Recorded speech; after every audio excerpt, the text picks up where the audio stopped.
अगर तुम अभी से कंसिस्टेंटली तुम अगर दिन का 5 से 6 सब्जेक्ट 40 मिनट का निकाल ले रहे हो तो तुम्हारा आराम से 90% प्लस आएगा। Hello guys, this is Saqib Sinha. आज हम लोग बात करने वाले हैं क्लास 10th बोर्ड्स के लास्ट के 2-3 महीने के टाइम टेबल के बारे में कि लास्ट के 2-3 महीने मतलब कि अभी से लेकर के, जैसा भी दिसंबर स्टार्ट हुआ है तो अभी से लेकर के तुम्हारे एग्जाम तक तुम्हारा ऐसा कैसा रूटीन होना चाहिए, किस तरह से तुम्हें पढ़ना चाहिए कि तुम 95% तक पहुंच सको। ठीक है, तो मैं 3 कैटेगरी बना करके बात करने वाला हूँ। 3 कैटेगरी में बांटने वाला हूँ स्टूडेंट को। जिसने अभी तक कुछ भी नहीं पढ़ा है वो भी 90% या 95% स्कोर कर सकता है। ठीक है, वो कौन सी बातें हैं या वो कौन से पॉइंट्स हैं जिसे फॉलो करके वो 95% स्कोर कर सकता है, वो इस वीडियो में हम लोग आज बात करने वाले। और मैं गारंटी दे रहा हूँ कि इससे अच्छा टाइम टेबल और कोई वीडियो में तुम्हें नहीं मिलेगा। ठीक है, तो लास्ट तक इस वीडियो को देखना, लास्ट तक मेरे साथ बने रहना। और मैं कैटेगरी में बांट के बताने वाला हूँ। पहला कैटेगरी वो है जिन्होंने अभी तक कुछ नहीं पढ़ा, अभी तक एक चैप्टर भी नहीं पढ़ा, एक लाइन भी नहीं पढ़ा, मैं मान के चल रहा हूँ। ठीक है, दूसरा कैटेगरी वो है जिन्होंने कुछ कंप्लीट किया है, मतलब कि कोई कोई सब्जेक्ट ऐसा होता है ना हमारा कि एक दो सब्जेक्ट जो है स्ट्रांग है लेकिन बाकी सब्जेक्ट छुआ नहीं है, या एक दो सब्जेक्ट नहीं छुआ, या ऐसा लग रहा है कि हमारा 65 या 70% मार्क्स तो हम लोग ला सकते हैं लेकिन उतना में तो कुछ होगा नहीं, क्योंकि पेरेंट्स का एक्सपेक्टेशन कितना रहता है कि मेरा बच्चा 90% लाए, या खुद के एक्सपेक्टेशन के हिसाब से नहीं चल रहे हैं हम लोग। अभी तक जैसा फ्लो में चल रहे हैं लग रहा है कि 60 से 65% या फिर उससे कम या जस्ट पास हो सकेंगे, वो कैटेगरी 2 वाले। ठीक है, कैटेगरी 3 के बच्चे वैसे हैं जिन्हें लग रहा है कि ठीक ठाक जा रहे हैं। ठीक ठाक का मतलब जितना एक्सपेक्टेशन है उतना नहीं हो पा रहा, लेकिन ठीक ठाक जा रहे हैं, अच्छा से टाइम मैनेज नहीं हो पा रहा। पढ़ तो रहे हैं ठीक से, हम लोग पढ़ने में ठीक है, अच्छा से टाइम लेकिन मैनेज नहीं हो पा रहा है। ऐसा लग रहा है कि एग्जाम देंगे तो 70% 75% या मुश्किल से 80% आ पाएगा, लेकिन हमें एक्सेलरेट करके कहां तक पहुंचना है, 90% या 95% से ज्यादा तक पहुंचना है। ठीक है, तो तीनों कैटेगरी का हम लोग बारी बारी बात करेंगे और डिस्क्रिप्शन में मैं टाइम दे दूंगा। अगर तुम इनमें से कोई एक कैटेगरी का हो तो डायरेक्ट उसी पे पहुंच जाना, क्योंकि टाइम बर्बाद करने का जरूरत नहीं है तीनों कैटेगरी देखने का। ठीक, तो अगर इनमें से तुम किसी एक कैटेगरी में आते हो तो डिस्क्रिप्शन में टाइम दिया हुआ है, उस टाइम पे क्लिक करके तुम पहुंच सकते हो। तो पहले हम लोग स्टार्ट करते हैं कैटेगरी 1 के बाद। तो कैटेगरी 1 में वो लोग आते हैं जिन्होंने अभी तक कुछ भी नहीं पढ़ा या पढ़ा है तो भूल गए, और उन्हें कहां पहुंचना है, मिशन 95% तक। ठीक है, तो पहले हम लोग देखते हैं कि हमारे पास कितना टाइम है। 24 घंटा, भगवान ने सबको 24 घंटा देके भेजा है। चाहे तुम अच्छे हो पढ़ाई में, तुम कोई टॉपर हो चाहे एवरेज हो, तुम्हारे पास 24 घंटा ही होता है। ठीक है, 24 घंटे में से हम लोग मान लेते हैं कि 6 घंटा, ठीक है, 6 घंटा हम लोग ऑनलाइन ऑनलाइन स्टडी कर रहे हैं स्कूल का, 6 घंटा ऑनलाइन स्टडी कर रहे हैं, 2 घंटा हम लोग क्या कर रहे हैं कि ऑनलाइन ट्यूशन कर रहे हैं या फिर ट्यूशन जाके जैसा भी तुम कर रहे हो, तो 8 घंटा टोटल तुम्हारा हो जाता है ऑनलाइन स्टडी में। 8 घंटा चला जा रहा है। उसके बाद तुम्हारा 8 घंटा में 7 घंटा का क्या जुड़ रहा है, सोना। सोना इंपॉर्टेंट है, एटलीस्ट 7 घंटा तुम्हें सोना है। ठीक है, 7 घंटा तुम सो रहे हो। उसके बाद 2 घंटा मिसलेनियस वर्क, बहुत सारा काम होता है, खाना पीना नहाना बहुत सारा कुछ होता है, तो 2 घंटा उसमें जोड़ देते हैं। टोटल कितना हो गया, 8 7 15 तो 17 घंटा। तो 17 घंटा टोटल तुम्हारा दिन का इस तरह से निकल जा रहा है। ठीक है, अब 24 से हम माइनस करते हैं 17 को तो तुम्हारे पास आता है 7 घंटा। ठीक है, तो इन 7 घंटा को अब तुम्हें किस तरह से यूटिलाइज करना आखिरी के महीनों में, क्योंकि तुमने अभी तक कुछ नहीं पढ़ा। ठीक है, तो तुम्हें 95% चाहिए। ऑनेस्टली कहूं तो 95% आना तुम्हारे लिए बहुत ज्यादा मुश्किल है, लेकिन इम्पॉसिबल नहीं है। 95% अभी भी आ सकता है। बस तुम्हें क्या करना है कि जो मैं बता रहा हूँ उसे फॉलो करो। 7 घंटा है, अब 7 घंटा में से तुम्हें क्या करना है कि 2 घंटा उस सब्जेक्ट को देना है जो तुम्हारा सबसे ज्यादा वीक है। ठीक है, 2 घंटा उस सब्जेक्ट को देना है जो तुम्हारा सबसे ज्यादा वीक है। जैसे तुम्हारा क्या हो गया, मैथ। मैथ हो सकता है कि वीक हो, या साइंस, साइंस का कोई सब्जेक्ट जैसे केमिस्ट्री हो गया, बायोलॉजी, जो तुम्हारा वीक है, जो तुमसे जल्दी नहीं होता या याद नहीं होता या जल्दी नहीं क्वेश्चन उससे बनता, उस सब्जेक्ट को तुम्हें सबसे ज्यादा टाइम देना है। ठीक है, और बाकी का जो 5 घंटा तुम्हारा बचता है उसमें 40 मिनट्स का स्लॉट बनाना है।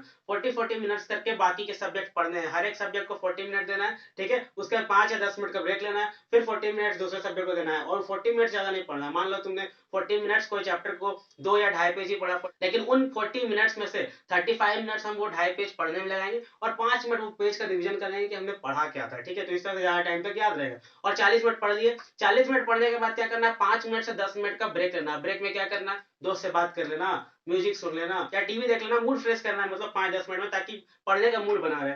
उसके बाद फिर 40 मिनट का स्लॉट में बैठना। इस तरह से क्या होगा कि दिन में तुम 4-5 सब्जेक्ट या 6 सब्जेक्ट तक तुम निकाल सकते हो, जैसे कि साइंस से तुम्हारा फिजिक्स केमिस्ट्री और बायोलॉजी हो गया, एसएसटी से हिस्ट्री सिविल ज्योग्राफी हो गया, हिंदी इंग्लिश जो भी। ठीक है, तो तुम 5 से 6 सब्जेक्ट अगर दिन का निकाल ले रहे हो तो तुम्हारा 90% प्लस आ जाएगा लास्ट में। अगर तुम अभी से कंसिस्टेंटली तुम अगर दिन का 5 से 6 सब्जेक्ट 40 मिनट का निकाल ले रहे हो और एक सब्जेक्ट सब्जेक्ट तुम्हारा 2 घंटा का, ठीक है, एक सब्जेक्ट 2 घंटा का, जिसमें जो तुम्हारा सबसे ज्यादा वीक है, और 40 मिनट बाकी सब्जेक्ट अगर तुम निकाल ले रहे हो तो तुम्हारा आराम से 90% प्लस आएगा लास्ट में। टाइम मैनेजमेंट सबसे ज्यादा जरूरी है। किसी का रूटीन सेम नहीं होता, टॉपर का रूटीन अलग होता है, और कोई मीडियोकर हो या एवरेज हो या बिलो एवरेज हो, सबका रूटीन अलग अलग होता है, किसी का रूटीन सेम नहीं हो सकता। मैं किसी को ये नहीं बोल सकता कि 2 घंटा ये सब्जेक्ट पढ़ो, 1 घंटा ये सब्जेक्ट पढ़ो। मैं बता सकता हूँ कि किस तरह से तुम्हें टाइम मैनेज करना है, किस तरह से तुम्हें पढ़ाई के लिए टाइम निकालना है। अब तुम्हारा दूसरा पॉइंट क्या है कि हमें किस तरह से सब्जेक्ट पढ़ना है। तो हमें सबसे पहले क्या करना है, इंपॉर्टेंट चैप्टर, बार बार मैं कहता हूँ अपने वीडियो में, इंपॉर्टेंट चैप्टर्स। अब तुम्हारा देखो तुमने कुछ नहीं पढ़ा था, ठीक है,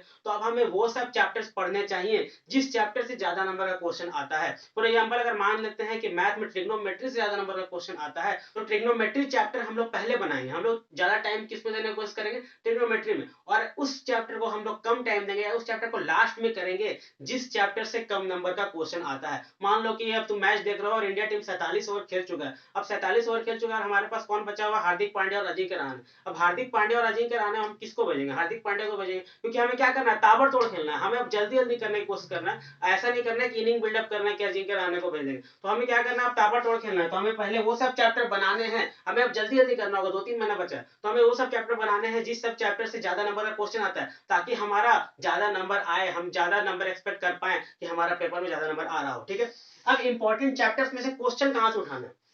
अब क्वेश्चंस की हम लोग बात करें कि जब हम लोग टेक्स्ट बुक जब हम लोग यूज करेंगे तो कितना क्वेश्चन करना है, जितना भी क्वेश्चन दिया रहे, ठीक है, जितना भी क्वेश्चन रहे तुम्हारे चैप्टर में, सारा क्वेश्चन नहीं करना है, क्योंकि अब हमारे पास क्या है कि उतना टाइम नहीं बचा है कि हम लोग सारा क्वेश्चन कर सके। तो सारा क्वेश्चन नहीं करना, तो कितने क्वेश्चन करना है, जैसे मान लो कि तुम्हारा कोई एक्सरसाइज है जिसमें से 30 क्वेश्चन दिया हुआ है, तो तुम 7 से 8 क्वेश्चन करने की कोशिश करो, उसके बाद एक्सरसाइज पार करो, ठीक है। लेकिन अगर वो इंपॉर्टेंट चैप्टर है, जैसे कि कोई चैप्टर है जिससे 10 से 15 नंबर का क्वेश्चन आ रहा है, तो उसकी एक्सरसाइज से ज्यादा क्वेश्चन करने की कोशिश करो। तुम्हारे बुक में ऐसा दिया हुआ रहता है कि ये 2005 में आया, 2010 में आया, 2015 में आया, मतलब कि तुम्हारा बोर्ड एग्जाम में कब आया हुआ रहता है, वो सब क्वेश्चन तुम्हारा लास्ट में दिया हुआ रहता है।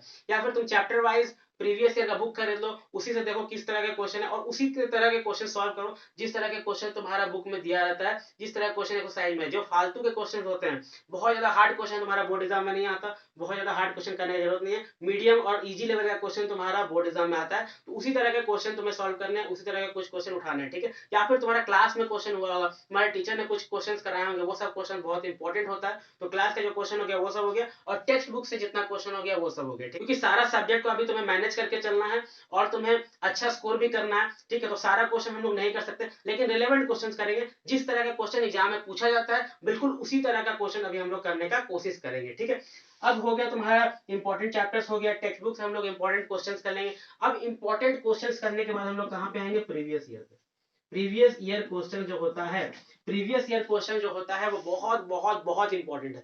प्रीवियस ईयर तुम हो सके तो चैप्टर वाइज एक चैप्टर किए, उसके बाद सारे चैप्टर्स हम लोग क्या कर रहे हैं कि प्रीवियस ईयर लगा रहे हैं, या फिर अब तुम लोग 10 ईयर पुराना प्रीवियस ईयर ले सकते हो, जिससे तुम पूरा चैप्टर पढ़ लिए, टेक्स्ट बुक से कुछ क्वेश्चन लगा लिए, उसके बाद प्रीवियस ईयर क्वेश्चन से कर लो, ठीक है। तो उस तरह से कर सकते हो, लेकिन प्रीवियस ईयर मस्ट है, बहुत इंपॉर्टेंट है, और अभी से ही प्रीवियस ईयर सॉल्व करना शुरू कर दो। मैं तो कहूंगा कि चैप्टर वाइज करना शुरू कर दो। अब हम लोग बात करेंगे कैटेगरी 2 वालों की, कैटेगरी 1 का खत्म हो गया, ठीक है। तो कैटेगरी 2 वालों का बात करेंगे, जिसका अभी पढ़ाई चल तो रहा है लेकिन लोकल ट्रेंड की तरह चल रहा है, मतलब धीरे धीरे चल रहा है, लेकिन वो लोग भी 90% या 95% लाना चाहते हैं, वो लोग कैटेगरी 2 में आते हैं, ठीक है। तो कैटेगरी 2 वालों के लिए कितना है, 7 घंटा इनके लिए भी है, ठीक है। अगर तुम्हें पता है करना है कि ये 7 घंटा कहाँ से आया, तो कैटेगरी 1 में जाकर के और देख लेना, ये 24 घंटा में से 7 घंटा मैंने कैसे तुम्हें निकाल के दिए हैं, ठीक है। तो 7 घंटा अब तुम्हारे पास है, तो 7 घंटा में उसी तरह से तुम्हें करना है कि 2 घंटा तुम्हें वो वाला सब्जेक्ट पढ़ना है जो सब्जेक्ट तुम्हारा छूट गया। ऐसा होता है कि कुछ सब्जेक्ट या कुछ चैप्टर बहुत स्ट्रांग होता है, जैसे मान लो कि मैथ अभी तुमने बहुत अच्छा से पढ़ के रखा है, साइंस बहुत अच्छे से पढ़ के रखा है, लेकिन एसएसटी में हिस्ट्री सिविक्स जो है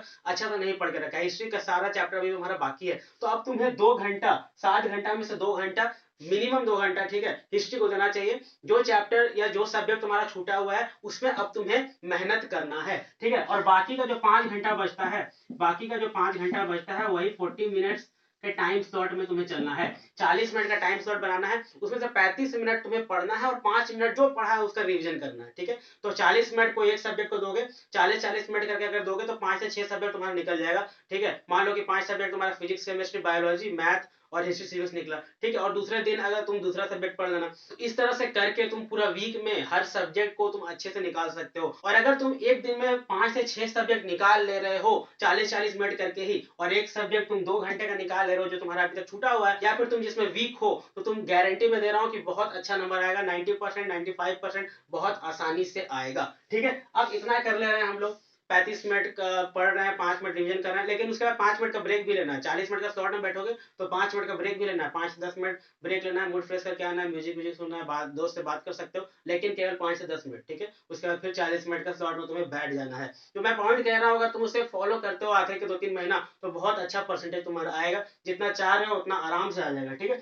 अब इतना हो गया। अब हमें क्वेश्चंस किस तरह सॉल्व करने हैं। जैसे तुमने कोई चैप्टर पढ़ा या चैप्टर का कोई पार्ट पढ़ा, अब उसमें टेक्स्ट बुक में क्वेश्चन होता है, टेक्स्ट बुक में जो क्वेश्चन होता है, मान लो 30 क्वेश्चन है, तो तुम 15 से 20 क्वेश्चन करने का ट्राई करो, क्योंकि अब तुम्हारा क्या है कि मैं मान रहा हूँ कि कुछ पार्ट तो तुमने कंप्लीट किया है। मान लो कि तुमने मैथ पढ़ा, तो मैथ का एक्सरसाइज तुम कम से कम 12-15 क्वेश्चन तो तुम एटलीस्ट कर सकते हो, और उसी तरह के क्वेश्चन करना है जिस तरह के क्वेश्चन हमारा एग्जाम में आता है। अब हमारे पास टाइम कम है, तो उसी तरह का क्वेश्चन, रिलेवेंट क्वेश्चन उठाना है। हमारा क्लास में उस तरह का क्वेश्चन हुआ होगा जो सर पढ़ाए होंगे या मैम पढ़ाई होगी, ठीक है, या फिर तुम्हारा चैप्टर वाइज बुक ले सकते हो। अब जब जैसे तुमने कोई चैप्टर पढ़ा, उसके बाद चैप्टर वाइज हम लोग सॉल्व कर लिए कि किस तरह से क्वेश्चन आता है, उसके बाद टेक्स्ट बुक में देख ले कि इसी तरह का कौन कौन क्वेश्चन है, तो उसी तरह का क्वेश्चन हम लोग सॉल्व कर लिए। बुक में सारा क्वेश्चन रिलेवेंट नहीं होता है, बुक में कुछ कुछ क्वेश्चन हार्ड भी होता है, तो हार्ड क्वेश्चन सॉल्व नहीं करना है, क्योंकि बोर्ड एग्जाम में इजी या मीडियम लेवल क्वेश्चन आता है, एक दो ही हार्ड क्वेश्चन आता है। ठीक है, तो इजी और मीडियम लेवल क्वेश्चन पे हमें ज्यादा फोकस करना है। ठीक है, तो क्वेश्चन हो गया। उसके बाद हमें क्या करना है, प्रीवियस ईयर क्वेश्चन लगाना है, chapter wise previous year solve करना है। जैसे कि एक चैप्टर कंप्लीट किया,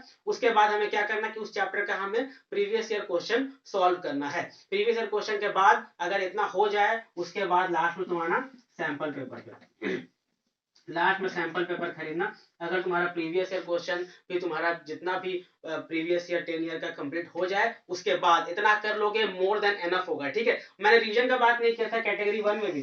ठीक है, इसमें रिवीजन तुम्हें करना है वीकली, कम से कम तुम्हें एक दिन रिवीजन में निकालना होगा। 7 से 8 घंटा पूरा वीक का तुम्हें रिवीजन में देना होगा। जितना ज्यादा रिवीजन करोगे उतना ज्यादा मार्क्स आएगा। कैटेगरी 1 वालों के लिए कह रहा हूँ कि वीक में कम से कम तुम्हें एक दिन रिवीजन करना होगा। ठीक है, मान लो तुम्हारा छुट्टी वाला दिन है, संडे हो गया, तो संडे को तुम पूरा रिवीजन में दो, जितना तुमने वीक में पढ़ा है वो सब तुम्हें याद होना चाहिए। पीछे वाला भूलते जाओगे और आगे का पढ़ते जाओगे तो कोई फायदा नहीं होगा। यही तुम्हारे कैटेगरी 2 के लिए भी है कि रिवीजन अच्छे से करते जाना है। जितना हम लोग पिछला पढ़ रहे हैं वो इतना अच्छा से रिवीजन हो जाना चाहिए कि अगर एग्जाम में उससे एक भी क्वेश्चन आए तो हमें नहीं छोड़ना है। अब हम लोग बात करते हैं कैटेगरी 3 वाले स्टूडेंट की।